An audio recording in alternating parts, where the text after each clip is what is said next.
Hello दोस्तों, कैसे हैं आप सब। इकोनॉमिक लेक्चर सर्वे लेक्चर सीरीज़ के 10th लेक्चर में आपका स्वागत है। आज का हमारा टॉपिक है उद्योग।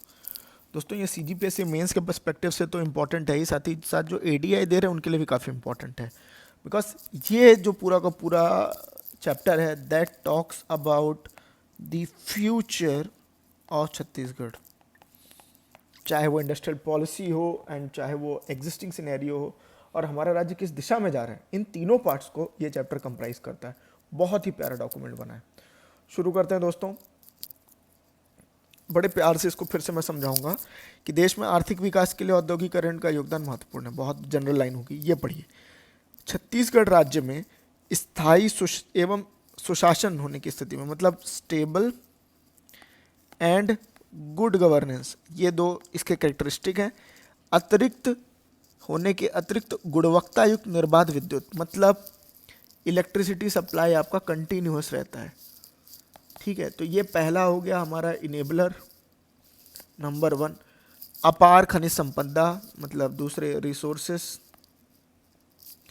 तीसरा शांत श्रम माहौल, मतलब कंड्यूसिव लेबर इन्वायरमेंट। और चौथा आधारभूत औद्योगिक ढांचे, मतलब इंफ्रास्ट्रक्चरल एमिनिटीज जो हैं वो। ये चार के चारों हमारे स्टेट की सबसे बड़ी स्ट्रेंथ है। सोचिए, electricity supply, resources, conducive labour environment और ये। अब हमको क्या चाहिए? बस चाहिए कैपिटल और एंटरप्रेन्योरशिप। बोलते हैं ना कि 4 फैक्टर ऑफ प्रोडक्शन होते हैं, तो आपके पास यहाँ पे 2 हैं, 2 और चाहिए। आपको चाहिए एक अच्छा प्रॉपर पैसा, यहाँ पे लगाने वाले लोग, और एक मोटिव कि हमें इस देश राज्य को लेके कहाँ जाना है। और ये सबसे ज़्यादा इम्पॉर्टेंट है। ठीक है, औद्योगिक क्षेत्र का अपना कंट्रीब्यूशन है। आपको पता है कि लार्जेस्ट जो कंट्रीब्यूटर है स्टेट की इकोनॉमी में, वो भी उद्योग क्षेत्र ही है, and they are marking a lot of significance. फिर शुरू करते हैं। अब आपको पता है कि नई जो औद्योगिक नीति आई है, जो कि लागू होती है 1 नवंबर 2024 से, इसके कुछ कुछ फीचर्स हैं। इसमें चाहे औद्योगिक निवेश को बढ़ावा देने के लिए, फिर उसके बाद ऐसे ही हमारे शेड्यूल्ड कास्ट और शेड्यूल्ड ट्राइब्स के लिए भी कुछ कुछ प्रोविज़न किए गए। तो ये आप एक बार बर्ड आई व्यू में ज़रूर देखिएगा। बर्ड आई व्यू में मैं कैसे कि क्या क्या टच कर रहा है। ठीक है, मतलब अगर इस पूरे को आप 5 लाइन में समराइज कर पाएँ, जो कि आपके आंसर के लिए इंपॉर्टेंट है, वो सफिशिएंट रहेगा। ठीक है, जैसे स्टाम्प में छूट है, तो कई जगह स्टाम्प में छूट या मंडी शुल्क में छूट है, तो बस एक छूट किसकी किसकी दी गई, ऐसे लिखिए कि रिलैक्सेशन। रिलैक्सेशन किस में दिया गया है, बस उतना लिख लीजिए कि स्टैंप में दिया गया है, इलेक्ट्रिसिटी चार्जेस में दिया गया है, फिर इंटरेस्ट में दिया गया है, साथ ही साथ परिवर्तन शुल्क, मतलब लैंड डाइवर्जन का कॉस्ट। इस तरीके से आप बांट लीजिए, 5 कैटेगरीज में लिख लीजिए और ये सफिशेंट हो जाएगा। फिर उसके बाद आपको पता है कि राज्य में स्टार्टअप पैकेज की पहली बार शुरुआत की गई है, मतलब हमें स्टार्टअप्स को फंड करने के लिए कॉर्पस भी दिया गया है। कॉर्पस फंड कितने का? 50 करोड़ का। ठीक है, ये 50 करोड़ 3 पार्ट्स में खर्च होगा। एक तो सीड फंडिंग के नाम पे, दूसरा ऑपरेशंस के नाम पे, तीसरा कंटिन्यूस ऑपरेशंस के नाम पे एंड डेवलपमेंट के नाम पे। तो 3 स्टेजेस होते हैं, seeding, then operating and then sustaining. ये जो तीनों स्टेजेस हैं, तो सीडिंग में 5 लाख मिल रहा है, ऑपरेटिंग में 3 लाख मिल रहा है और इसमें 3 लाख मिल रहा है। एक ये वाला 6 मंथ्स में मिलेगा और ये वाला 18 मंथ्स में मिलेगा। बस आप एक स्ट्रेट लाइन बना दीजिए कि these are the grants that has to be given. बस ये कंप्लीट एक लाइन में आपका 3 लाइनों का आंसर आ गया। तो आपको इस तरीके से स्मार्ट आंसर प्रैक्टिसेस करनी है। फिर उसके बाद आपको पता है कि क्रेडिट रिस्क फंड भी दिया गया है 50 करोड़ रुपए, वो अलग केसेस में दिया जाएगा। किराया, स्टाम्प, परियोजना प्रतिवेदन। अब ये एक बार पेटेंट के लिए भी अनुदान दिया गया है, बहुत इंपॉर्टेंट है, जो कि हमारी इंटेलेक्चुअल प्रॉपर्टी को बढ़ावा देने के लिए आने वाले समय में काम आएगा। कि अगर हमारे छत्तीसगढ़ राज्य में कोई इनोवेशन हो रहा है और इंडस्ट्रीज के थ्रू हो रहा है, तो उसमें भी स्टेट गवर्नमेंट सपोर्ट करी। कितना ज़्यादा इंपॉर्टेंट है सोचिए। इंटेलेक्चुअल प्रॉपर्टी, टेक्नोलॉजी इन्फ्यूज़ करने के लिए भी दिया जा रहा है। तो कहीं ना कहीं जो छोटे स्केल पे इंडस्ट्रीज बैठनी है, स्पेशली अगर मैं बोलूँ एमएसएमईज को यहाँ पे सेंटर पे रखा गया है। क्योंकि आप देखेंगे लिमिट्स भी इसकी 10 लाख इतने पे की गई है। मतलब इनका जो प्राइमरी फोकस बड़े इंडस्ट्रियल हब्स नहीं है, रादर छोटे इंडस्ट्रीज हैं जो आज पनप रही हैं, जिनको आगे चल करके छत्तीसगढ़ में इंक्लूसिव डेवलपमेंट को बढ़ावा देना है। तो इस तरीके से भी आप लिख सकते हैं। जो मैंने बताया सेम आप अनुसूचित जाति वाला भी कर लीजिएगा। अब उसके बाद स्वरोजगार के लिए क्या क्या योजनाएं चल रही हैं, मैं चाहता हूं इसको आप डायरेक्टली प्रिपेयर कीजिए यहीं से, ठीक है। स्वरोजगार के लिए मुख्यमंत्री युवा स्वरोजगार योजना जो है, इसमें क्या है, स्वावलंबी आत्मनिर्भर कार्य क्षमता का पूर्ण उपयोग एवं योग्यता के अनुसार रोजगार प्रारंभ करने के लिए बैंक से ऋण मिलता है। तो यहाँ पे कितना ऋण दिया जा रहा है, अगर मैन्युफैक्चरिंग यूनिट लगा रहे हैं आप तो 25 लाख, अगर आप सर्विसेज में कुछ लगा रहे हैं तो 10 लाख, और व्यवसाय अगर कर रहे हैं आप नॉर्मल वाला तो 2 लाख रुपए। एंड ये जो चीज़ें हैं, बिकॉज फिर से मैंने बताया सारी चीज़ें हैं छत्तीसगढ़ में ऑलरेडी अवेलेबल। पैसे किस क्या चाहिए, कैपिटल और एंटरप्रेन्योरियल ड्राइव। अगर आपके अंदर एंटरप्रेन्योरियल ड्राइव है तो आपको बस कैपिटल चाहिए, और कैपिटल अब दे रही है सरकार। जय हो छत्तीसगढ़ की, ठीक है। युवा रोजगार योजना बंद करके अब इसका उद्यम क्रांति के नाम से इसको नाम दिया गया। अब आपको पता है केंद्र सरकार भी 3 योजनाएं चला रही है। एक हो गया रोजगार सृजन, इम्पॉर्टेंट है, ठीक है। इसके लिए क्या है कि आपको डबल दिया जाता है, जो हमारे स्टेट गवर्नमेंट दे रहा है उससे ज़्यादा डबल है, ठीक है। अब मोस्ट इंपॉर्टेंट क्या है, सूक्ष्म योगदान के लिए भी यहाँ पे दिया जा रहा है। एंड देन मुद्रा स्कीम भी चल रही थी, पीएम मुद्रा स्कीम। पीएम मुद्रा का आपको जो कि पता है कि शिशु तरुण किशोर, इसका जो अब कैपिंग डबल कर दिया गया है, ठीक है। साथ ही साथ विश्वकर्मा कौशल सम्मान योजना, ये जो चीज़ें हैं 18 ट्रेड में ये आपको दिया जाता है। तो आप 18 ट्रेड और 1-2 के नाम तो याद ही कर लीजिए। ये जो चीज़ें हैं ये नाउ पेनिट्रेट कर रही हैं बॉटम मोस्ट वाली लेयर को। बिकॉज अभी तक क्या हो रहा था कि बिग इंडस्ट्रियल हाउसेस टच किए जा रहे थे, बट अब वो टारगेट नहीं है। अब टारगेट कौन है, एमएसएमईज। सो ये जो पॉलिसी में चेंजेस आए हैं दैट इज कमेंडेबल, ठीक है। और साथ ही साथ Chhattisgarh state development corporation limited भी है, एंड देन उसका अपना काम है, कई सारे काम कर रहा है वो। फिर उसके बाद मोस्ट इम्पॉर्टेंट में आ जाते हैं हमारे यहाँ पे इंडस्ट्रियल एरियाज़ कितने हैं। तो 200 हेक्टेयर से ज़्यादा वाले 3-4 कैटेगरी है, मोर देन 200 हेक्टेयर्स उसमें 5 हैं, 100 से 200 में 3 हैं, फिर उसके बाद 6 हैं 50 से 100 वाले में, एंड देन बाकी हैं अदर। इसमें और कई सारे छोटे जो कि नहीं लिखा गया है।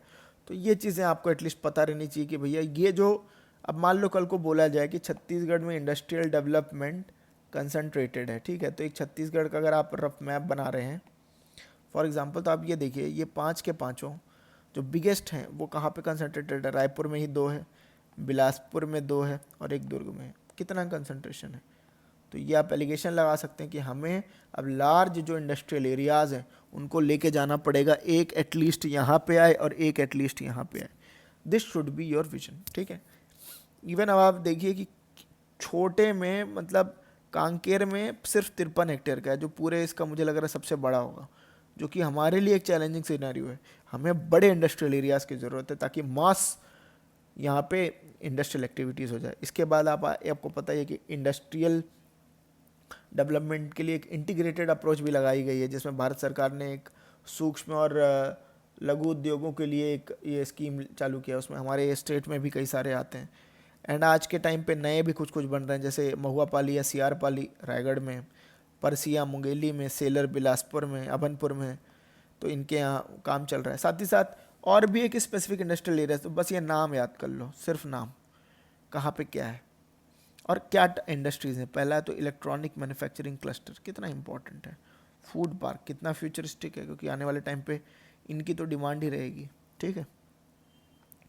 साथ ही साथ विशिष्ट औद्योगिक पार्क में कई सारे हैं, मतलब जो मैंने आपको सनसेट सनराइज़ वाला बताया था, तो आप देखेंगे कि सरकार का फोकस सनराइज इंडस्ट्रीज़ पे ज़्यादा है, जिनका फ्यूचर है, ताकि ये जो इंडस्ट्रियल डेवलपमेंट है ये क्या रहे, सस्टेनेबल रहे। फिर उसके बाद आपको पता है कि छत्तीसगढ़ ने कर्ण क्रय भंडार नियम पे किया है, कोई इंपॉर्टेंट नहीं है, ये चीज़ तो बिल्कुल इंपॉर्टेंट नहीं है। अब आपको ये भी बताऊं कि जो गवर्नमेंट में प्रोक्योरमेंट होते हैं वो गवर्नमेंट प्रोक्योरमेंट हो रहे हैं गवर्नमेंट ई मार्केट प्लेस है, जिसको जेम पोर्टल कहते हैं।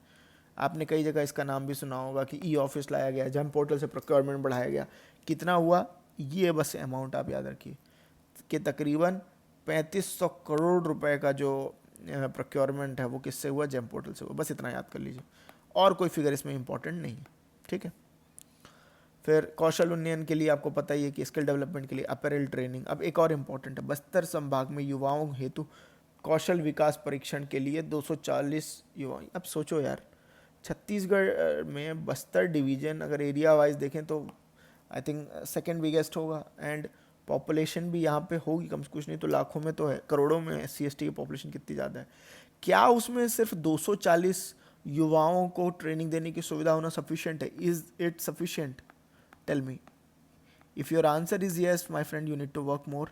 If your answer is no, it means हमें यहाँ पे एक इम्प्रूवमेंट की ज़रूरत है कि हमारी इसकी कैपेसिटी एटलीस्ट मोर देन 1500 होनी चाहिए। तो इस तरीके के आपको सजेशंस देने, ये बेसिक चीज़ें यार देख लेना, मतलब मुझे तो उतना सिग्निफिकेंस नहीं लगा, नॉट सो इम्पॉर्टेंट। ऑनलाइन भुगतान की सुविधा बेसिक देख लो, मुझे नहीं लगता इसमें ज़्यादा इंपॉर्टेंट है, ये उसी को समराइज़ किया है, ठीक है। फिर उसके बाद कुछ और भी चीज़ें हैं कि अब डॉक्टर श्यामा प्रसाद मुखर्जी उद्योग एवं व्यापार परिसर एक बनाया गया है कि हमारे यहाँ पे एक होना चाहिए जहाँ पे आइडियाज़ पे डिस्कशन हो, और ये कहीं ना कहीं आप देखोगे जो तेलंगाना गवर्नमेंट ने रिजीम चालू किया था उनके आइडियाज़ से लिंक्ड है कि यहाँ एक ही जगह हो जहाँ पे क्या कहते हैं इंजीनियरिंग डिपार्टमेंट हो, और वहीं पे लीगल डिपार्टमेंट हो, वहीं पे फंडिंग की सुविधा हो, और एक अम्ब्रेला के अगर अंदर होता है इंजीनियरिंग, लीगल और कैपिटल, तो आपका इंडस्ट्रियल डेवलपमेंट काफ़ी आसान हो जाएगा। एंड यही अप्रोच लेकर के इस तरीके की इंफ्रास्ट्रक्चर को क्रिएट किया जा रहा है। ये उतना इम्पॉर्टेंट नहीं है। उद्योगों का वार्षिक समीक्षण, ये जो मैं बोलूँगा यार पर्सनली मुझे इतने इम्पॉर्टेंट नहीं लगते हैं, ठीक है, देख लो अगर आपको करना है, ठीक है। अदरवाइज ये ग्राफ इंपॉर्टेंट है कि क्या ग्रोथ है कारखानों की संख्या पे, तो this is continuously increasing, and continuous increase होने के कारण कौन है, वो चार जो मैंने आपको ऑलरेडी बताए, ठीक है।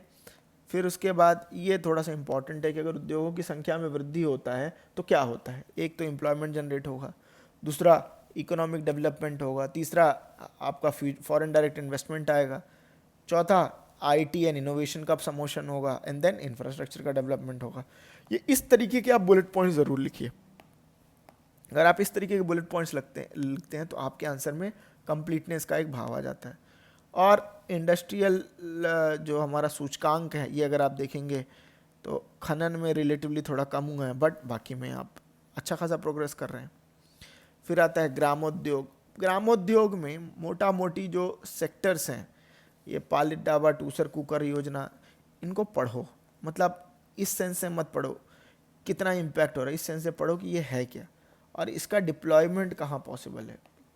डिप्लॉयमेंट इन द सेंस कि ये जो ग्रामोद्योग हैं, अगर आप ये देखेंगे तो इनका कंसंट्रेशन ज़्यादातर या तो सरगुजा डिवीज़न में और नहीं तो बिलासपुर एंड बस्तर डिवीज़न पे होना चाहिए, बिकॉज ये डिवीज़न ऐसे हैं जहाँ पे ग्रामोद्योग, ग्रामों की संख्या ज़्यादा है, ग्रामोद्योग ज़्यादा लगाए जा सकते हैं, ठीक है।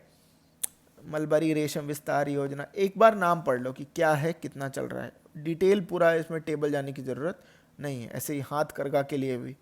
तो इसमें आपको मतलब उतना माथा नहीं खपाना है, मैं तो यही सजेस्ट करूँगा। मोटा मोटी आपके लिए सबसे अगर प्रायोरिटी में देखें तो इंडस्ट्रीज़ वाला चैप्टर आपके लिए डायरेक्टली इम्पॉर्टेंट है, चाहे वो इकोनॉमिक्स के पर्सपेक्टिव से हो, चाहे वो ऐसे के पर्सपेक्टिव से हो, चाहे वो ज्योग्राफी के पर्सपेक्टिव से हो कि इंडस्ट्रियल डेवलपमेंट कहाँ पे हो रहा है, क्या रीज़न है। और आप ये जो है ये आपके लिए इंटरव्यू में भी काफ़ी ज़्यादा हेल्पफुल होगा। आई होप दोस्तों आपको ये क्लास पसंद आई हो। मिलते हैं अगले लेक्चर में।